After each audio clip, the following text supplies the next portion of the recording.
Good morning, good evening, good afternoon guys, and welcome back to my channel. I hope that you're having a beautiful day and that you're staying safe. I don't know what my hair's doing. Good morning, good evening, good afternoon guys, and welcome back to my channel. I hope that you're having a beautiful day and that you're staying safe and that you guys are well, because that's what's most important to me here. So today's video, I wanted to bring a little bit more swimming content into the mix, and today we're going to be going through my biggest swimming mistakes, and this is going to be a pool version. If you guys want to see an open water version, definitely be sure to comment below or give this video a thumbs up, because then I know if you guys have enjoyed it. So in terms of the pool, these are pretty simple things that we've all made the mistake of, and I just wanted to point out that mistakes are good. A lot of people fear failure, and I was one of these people for a while, but if we don't fail, then we don't grow. And if we don't grow, then we won't succeed.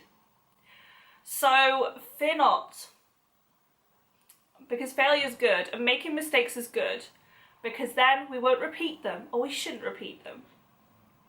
Without further ado, let's go. Okay, so number one, having a race suit that was too big. We've all done it. Look, swimming is just one of those sports where you just have to get used to the fact that you're going to be squished into a really, really tight racing suit. And if it's too big, then water gets in places that isn't meant to get in places, and yeah, the suit kind of balloons. You want it to be skin tight, you want to be able to have a friend to get you into it. It's got to be really tight for it to have its purpose.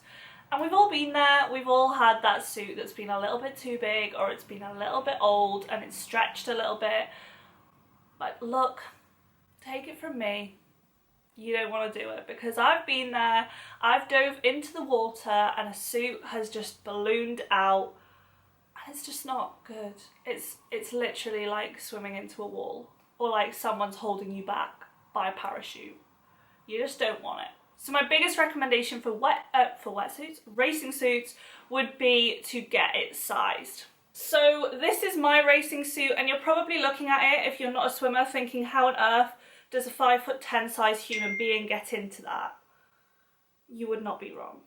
So there is a knack to it, and I can do a video of how to put on a race suit, obviously with a swimsuit on underneath, but I am 5'10", and I will pop up a picture of what I look like in like length, and I wear a size 25 in Speedo, so that's a little idea. 25 long, actually this is a long one. Sometimes I don't always have a long one, but usually I'm a 25. I used to wear a 24, but since I started to gain a little bit more muscle, I went up a size. 25. Woo. Okay, so my second mistake that I've made is not taking a spare pair of goggles to the block. Because look, goggles are a funny thing. These straps, yeah, they look like they're gonna be strong and sturdy and they're not gonna snap. But look, you would be fooling yourself if you made that comment. So, I have been at races before where my goggles have snapped literally 2 seconds before I got on the block. It's not fun, it's an unnecessary panic, and it's just really, really awkward to have to go to an official to say, can you guys wait up for me while I go back to my bag and get a spare pair of goggles? 9 times out of 10, they won't be that nice and say, yes, you can go, but sometimes they are nice. Look, just do yourself a favour and get yourself a spare pair of goggles and keep them when you go to the block. Okay? Because I nearly had to do an 800 without goggles, and it wouldn't have been fun if it weren't for a lovely timekeeper. My second piece, I keep saying that. My second mistake is not taking a spare hat to the block. Again, look. These guys are ridiculously stretchy. Look, we've all had a hat snap on us at some point in our lives, okay? Just don't be naive enough to think that it won't snap on you before you get ready for your race, because it might. And it's just an unnecessary stress to try and ask around for a spare hat. I race in 2 swim hats anyway, but I take another 2 just in case. Because if I am used to racing in 2 swim hats, that's 2 swim hats that could go wrong, which I'm going to need to replace. And although it would be a really, really bad omen that 2 swim hats ripped before a race, it could still happen. So look, just get yourself a spare hat. It doesn't have to look pretty, and make sure that it's in your vicinity before you go on the blog or go to race, because it's kind of important. I actually have done a video on my channel about how to put on a swim hat. If you don't know, feel free to go and check it out. It's quite a useful video. It's actually got more views than what I thought it would. I did it for a friend. But yeah. Okay, my 4th mistake is warming up in a race suit. Just don't do it, okay? It's not worth it. It's not worth the pain on your shoulders, and also it reduces the lifetime of the suit. So these suits aren't designed to last a ridiculously long time. They are designed for speed, for a little bit of, I mean, look, because they're ridiculously tight, they stretch. They stretch over time, and if you're paying the amount of money to have a proper swim race suit, just don't wear it if you don't have to, because it stretches. Another thing, do not wear this in the shower. Just don't.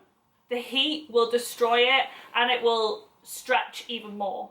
And you just don't want that, okay? So if you're spending the amount of money on a race suit, look after it. Wash it after you've used it. Don't wear it in the warm-up. You don't need to, and your shoulders just won't want to take it if it's the right size. Because to be honest, like, I've raced a 5k in one of these and like my shoulders just about held up. My next mistake is warming up too early. Now, when you go to a race, there's a meet warm-up, which is normally like the first hour before racing. If you're the last event, you just don't need to get in that, okay? If there's a swim down pool or a warm-up pool or whatever you want to call it, use that to warm up in and warm up closer to your race.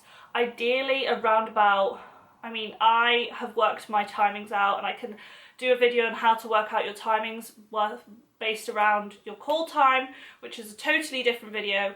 But don't get in the main warm-up if you're the last event. And if there isn't a swim down pool, land warm-ups are okay. I just said it there. Land warm-ups are okay. My next mistake, we've all done it, not cooling down. We've all thought, do you know what?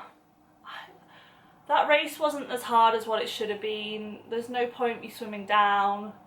Or, oh, it was just a 50. Or, can't really be bothered. I've just swam a race. I'm absolutely knackered. I don't really want to swim down. Look, just swim down, because you will not want to feel the amount of pain that will hit you if you don't swim down. And my last mistake, I feel like these are quite conventional ones that we've all done. My last mistake is not checking the back panel of the block is in properly. Now look, when you move them around, they slip into a certain hole. And the amount of times that I've been at a race and I've heard, as soon as they go, boof, as the panel moves back as they pushed on it, just make sure it's locked into place. But yeah. So I hope you enjoyed this video. Please be sure to give this video a thumbs up if you enjoyed it. Click the subscribe button to make sure that you see more videos from me. Ring the notification bell so that you get notified every Monday when I post a video. And if you want to see more videos from me, make sure you consider checking out my faith channel. It's up here, where I post faith related videos on Fridays. Stay safe, guys. and comment below your biggest swimming mistakes. Bye!